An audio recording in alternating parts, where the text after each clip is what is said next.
Hey everyone, today I'm going to be reading a book, The Lorax by Dr. Seuss. Today is Dr. Seuss's birthday, so instead of thing 1 and thing 2, I am thing 5, actually thing high 5, so high 5 to you guys.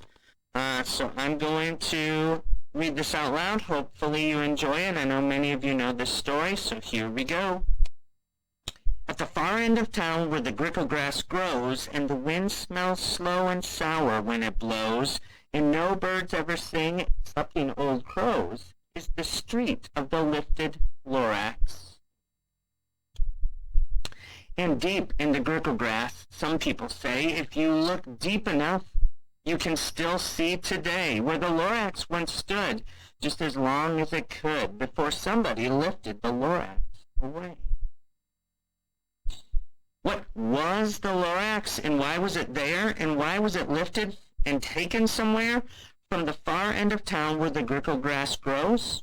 The old Onceler still lives here. Ask him. He knows. You won't see the Onceler. Don't knock at his door. He stays in his lurkum cold under the roof, where he makes his own clothes out of muffered moof.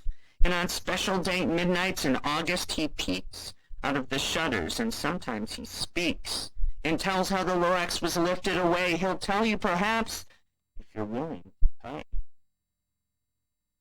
There's the Onceler, his beautiful home. On the end of a rope, he lets down a tin pail, and you have to toss in 15 cents and a nail, and the shell of a great-great-great-grandfather's snail. There you go. Drop it in. Make your payment. Then he pulls up the pail, makes a most careful count to see if you've paid him the proper amount. Then he hides what you paid him away from his snub, his secret strange hole in his grooveless glove. Then he grunts, I will call you by whisper, my phone, for the secrets I tell you are your ears alone. Sloop! Down sloops the whisper-ma-phone to your ear, and old Onceler's whispers are not very clear, since they have come down through the snurgly hose, and he sounds as if he had smallish bees up his nose. Now I'll tell you, he says, with his teeth sounding gray, how the Lorax got lifted and taken away. It all started way back, such a long, long time back. All right, he's listening to the story.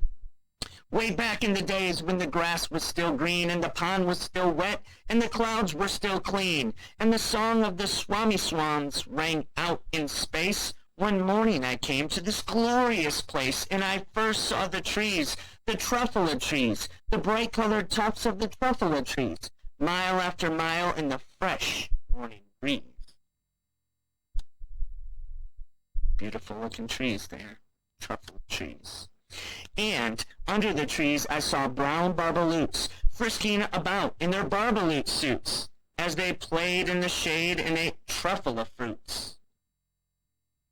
From the rippulous pond came the comfortable sound of the humming fish humming while splashing around. But those trees, those truffula trees, all my life I've been searching for trees such as these. The touch of their tufts was much softer than silk, and they had the sweet smell of fresh, buttery milk. I felt a great leaping of joy in my heart. I knew just what to do. I unloaded my cart.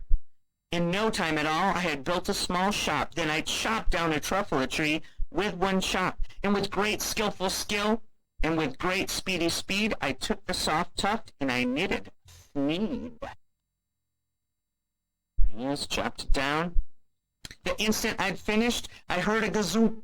I looked, I saw something pop out of a stump of the tree I'd chopped down. It was sort of a man. Describe him, that's hard. I don't know if I can. He was shortest, and oldish, and brownish, and mossy, and he spoke with a voice that was sharpest and bossy. Mister, he said with his sawdusty sneeze, I am the Lorax. I speak for the trees. I speak for the trees have no tongues, and I'm asking you, sir, at the top of my lungs. He was very upset, shouted and puffed, What's that thing that you've made out of my truffle a tuft? Look, Lorax, I said, there's no cause for alarm. I chopped just one tree. I am doing no harm. I'm being quite useful. This thing is a thneed, and a thneeds find something that all people need. It's a shirt, it's a sock, it's a glove, it's a hat. But it has other uses, yes, far beyond that. You can use it for carpets, for pillows, for sheets, or curtains, or covers, for bicycle seats. The Lorax said, Sir, you are crazy with greed. There is no one on earth who would buy that fool thneed. I need a thneed.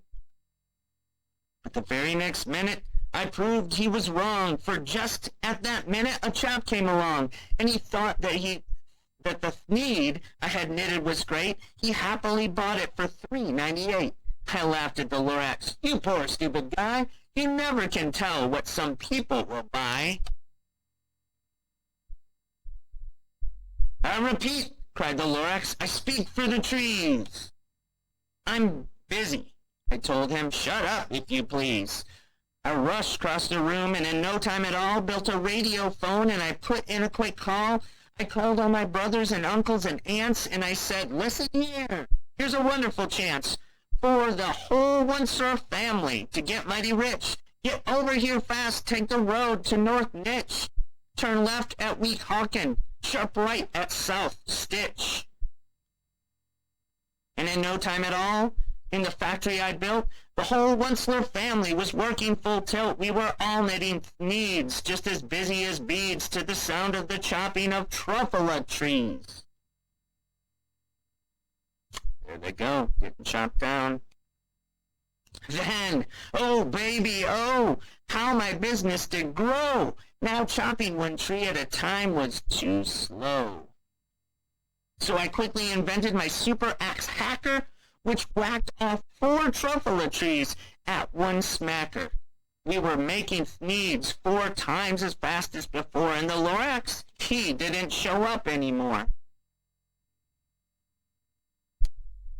But the next week he knocked on my new office door. He snapped, I am the Lorax, I speak for the trees, which you seem to be chopping as fast as you please. But I'm also in charge of the brown barbaloots who played in the shade in their barbaloot suits and happily lived eating truffle fruits. Now, thanks to your hacking my trees to the ground, there's not enough truffle fruits to go round, and my poor barbaloots are all getting the crummies because they have gas and no food in their tummies. They love living here, but I can't let them stay. They'll have to find food, and I hope that they may. Good luck, boys, he cried, and he sent them away.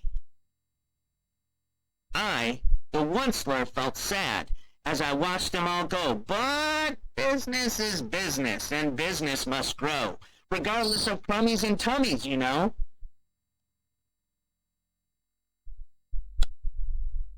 I meant no harm, I most truly did not, but I had to grow bigger, so bigger I got.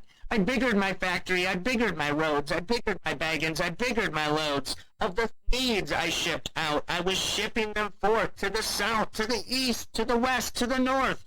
I went right on biggering, selling more thneeds, and I biggered my money, which everyone needs. Then again he came back. I was fixing some pipes, and that old nuisance Lorax came back with more gripes. I am the Lorax. He coughed and he whiffed. He sneezed and he snuffled. He snargled and sniffed. Onceler, he cried with a cruffless croak. Onceler, you're making such smug of a smoke. My poor swami swams, why, they can't sing no note. No one can sing who has smog in his throat. And so, said the Lorax, please pardon my cough. They cannot live here, so I'm sending them off. Where will they go? I don't hopefully know. They might have to fly a month or a year to escape the smog you've smogged up around here. What's more, snapped the Lorax, his dander was up, let me say a few words about Gruppity-Glup. Your machinery chugs on day and night without stop, making gluppity glup and also sloppity slop. And what do you do with the leftover goo? I'll show you, you dirty old once-ler man, you. Oh no, spitting out the waste. There go the fish. You're clumping the pond where the humming fish hummed. No more can they hum, for their gills are all gummed. I'm sending them off. Oh, their future is dreary. They'll walk in their fins till they get woefully weary in search of some water that isn't so smeary. Sorry, that page was hard to read. I had to get close. And then I got mad. I got terribly mad. I yelled at the Lorax. Now listen here, Dad. All you do is yap yap and say bad, bad, bad. Well, I have my rights, sir, and I'm telling you, I intend to go on doing just what I do. And for your information, you Lorax, I'm figuring on biggering and biggering and biggering and biggering, turning more truffle trees into seeds, which everyone needs. And at that very moment, we heard a loud whack. From the outside in the fields came a sickening smack of an axe on a tree. Then we heard the tree fall, the very last truffle tree of them all. No more trees, no more needs, no more work to be done. So, in no time, my uncles and aunts, everyone, all waved me goodbye. They jumped into my cars and drove away under the smoke-smuggered stars.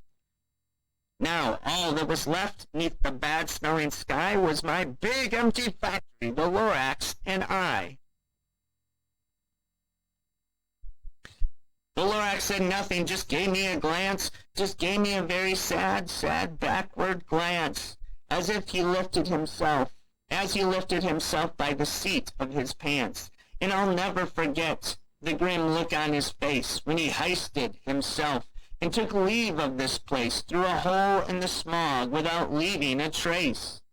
And all that Lorax left here in this mess was a small pile of rocks with one word, unless.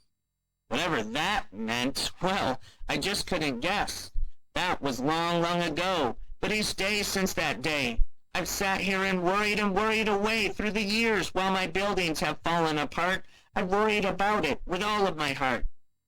But now, says the once-ler, now that you're here, the word of the Lorax seems perfectly clear. Unless someone like you cares a whole awful lot, nothing is going to get better. It's not. Drop this. So, catch, calls the once-ler. He lets something fall. It's a truffle seed. It's the last one of all. You're in charge of the last of the truffle seeds, and the truffle trees are what everyone needs. Plant a new truffle, treat it with care. Give it clean water and feed it fresh air. Grow a forest, protect it with axes that hack. Then the Lorax and all of his friends might come back. There goes the Lorax.